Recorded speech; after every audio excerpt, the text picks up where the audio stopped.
Hello, excited to be here today presenting. My name is Cindy Lynn. I'm here to present on two tools for holding data accountable. I'm here on behalf of Data Reframed, which is an organization that works at the intersection of social impact and technology. We have a signature data equity program that's really the cornerstone of our work, where we train data practitioners in the understanding and implementation of equitable and ethical data practices. At Data Reframed, I'm the operations manager, but largely in my career, I've worked as a data analyst, a data director in a number of different technology industries and companies. So why is this a topic we want to address today? Well, more than ever, we're in a world that is influenced by algorithms and AI. These models rely on data sets that ultimately inform decisions either made by other people that are intaking this data or, and sometimes more worryingly, by machines themselves. Algorithms that make recommendations on things like who gets a vaccine, who gets approved for mortgages, who gets flagged by carceral systems as likely to reoffend. We know, and we've seen plenty of examples in the world of these algorithms being harmful, making bad calls, and ultimately reflecting existing structural bias in the world. And so as data, and what we really understand, and we need others to understand, is that oftentimes these data sets are often biased by historical and societal oppression that is present in the world and just winds up repeating it. And even taking a step back, it's actually been my experience. I'm a data professional, and having presented and developed data tools, when I present them to folks who may be less skilled in understanding data, people can see data as being infallible and representing objective truth. But we know, people who have worked with data know that depending on what's being presented and how it's being presented, that data can be misleading, right? We just saw examples of that, and it's not too hard to find examples of how data gets misused in other places. And so when we look at AI ethics in practice, I want to read this quote. Algorithms and data that drive them are designed and created by people. There is always a human ultimately responsible for decisions made or informed by an algorithm. The algorithm did it is not an acceptable excuse if algorithmic systems make mistakes or have undesired consequences, including for machine learning processes. So we have to take accountability, but in order to hold those accountable, we need to be able to understand what that looks like. And so at Data Reframed, we really believe in providing those practical tools that empower you to assess the ethical implications, in this case of using specific data sets and tools, as well as provide ways to mitigate harm. So today we're going to go over two tools to help you accomplish those objectives. Before we get into them, I want to note that the tools that we cover are actually inspired by other standardization tools that exist out in the world.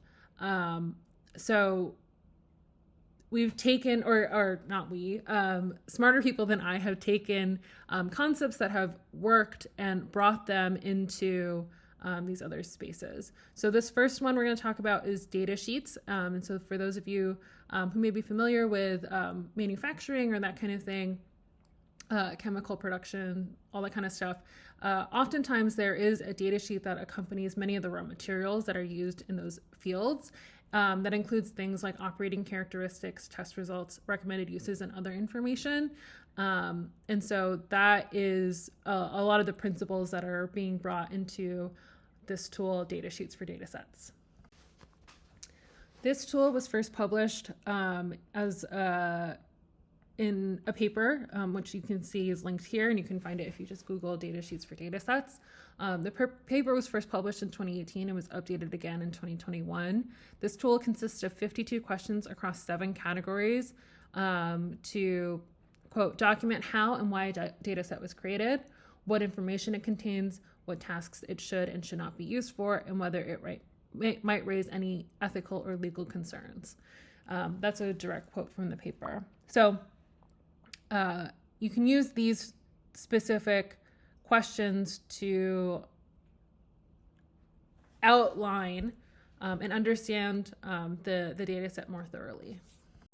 And here we have a subsection of these questions, right? So one thing I want to note is 52 sounds like a lot of questions. We don't have to answer every single one of them. I think it's good to understand what those 7 categories are and what might be relevant for you. So these are just 3 of the categories, but you can kind of see some of the questions that may be relevant, right? And especially when it comes to collecting data around individuals or humans, that winds up being especially sensitive information. So we want to really be thoughtful about how we use that information, how we collect that information, and how we ultimately use it, right? So you can see some of the examples here of like things like motivation for why this data set was created in the first place, what composes this data set, how this was collected. Other categories include the ethical implications of using this information and uses and that kind of thing. So I do want to highlight here, there is a template that's available on GitHub, but there's also many other tools, and you can find in the paper itself, I pulled this extract directly from the paper that was published in originally, I guess, like I said, 2018.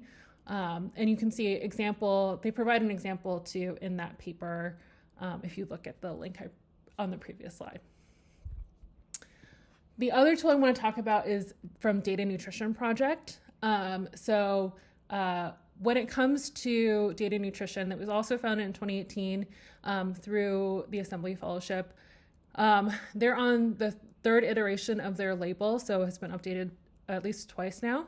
And again, the goal is to provide a standardized method for evaluating data sets.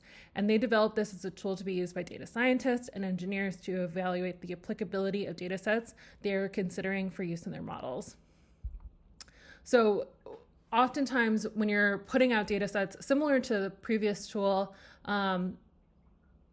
we kind of just put it out there, right? So this is another tool to help standardize some of the questions and some of the information that people would be interested in, that people should be interested in when they're developing these tools. So whether you're publishing data sets or building models, this tool is a necessary one to ensure responsible AI development by building equity directly into your work.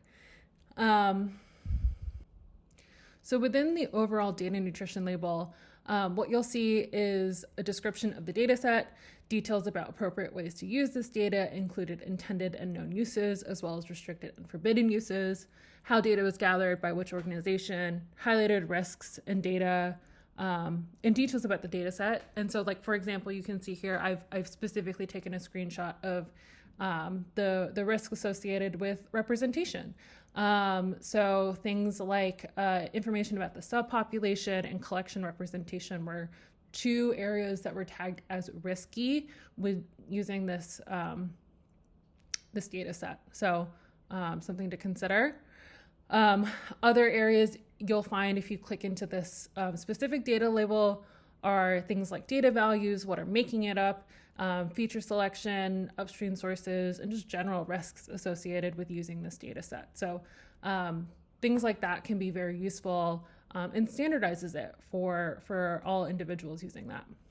And so one thing I want to highlight here again is this is based off of the food nutrition labels that we use to understand we're taking into our bodies, right? And so similar to, I find that the idea of standardization makes a lot of sense, but we have to demand it. Food standardization or food labeling, nutrition labeling started as early as the 1940s, but didn't become standardized until 1989 and didn't become required on food products until 1990. So we as a society and us as specifically tech professionals should be very aware of the tools that are available and making sure that we're asking for them, looking for them, developing them, whether we're on the side of developing data tools or data sets or using data sets to build models and algorithms. So with that, I want to thank you so much for your time and have a great day.